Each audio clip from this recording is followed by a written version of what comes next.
খুব আপনজন এবং স্নেহভাজন, যার লাগে একেবারে ওর শুনছে বুঝতে নেই, যার লাগে অনেকটা পারিবারিক সম্পর্কের মতো একটা ছোট ভাই। এবং এই বৌদ্ধন ইউনিয়নের আগামী ইউনিয়ন পরিষদ নির্বাচনের ভবিষ্যৎ কর্ণধার হিসেবে আশা প্রকাশ করি একজন প্রার্থী হিসেবে। তার ছোট ভাই দক্ষিণ শাহমিরপুর নিবাসী সম্মানিত সভাপতি সাবের আহমেদ সাহেব উপস্থিত আছেন। আজকের এই পঞ্চম দিবসের প্রধান অতিথি উপস্থিত আছেন। মঞ্চে বিশেষ অতিথিবৃন্দের মধ্যে আমাদের স্নেহভাজন আতিকুল ইসলাম,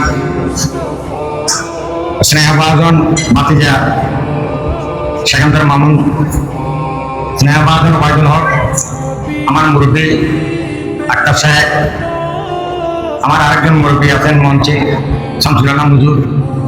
আমার সবচেয়ে বেশি অন্তরে তাকে আমি সবসময় মামা মাগিনা পরিচয় চলি, আমাকে সবসময় খুব বেশি আদর করে আমার এই ইদ্রিস আহমেদ সাহেব সহ আপনারা যারা ইতিমধ্যে আমাদের মাহফিলে সবসময় সহযোগিতা করেন, মাহফিলে উপস্থিত থেকে আমাদের মাহফিলের সৌন্দর্য রক্ষা করেন এবং এন্তেজামিয়া কমিটি সহ এন্তেজামিয়া কমিটিতে যারা সবসময় প্রবাসী যারা থাকেন, যারা সহায়তা করেন, সবাইকে আমার আন্তরিক সালাম, অন্তর থেকে সালাম।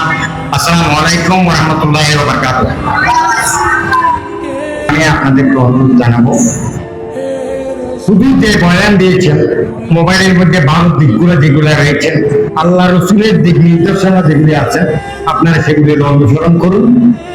আশা করি আমাদের চরিত্র এবং আমাদের মা বাবার সন্তান হিসেবে আমাদের মা বাবার সম্মান উজ্জ্বল হবে, এই আশাবাদ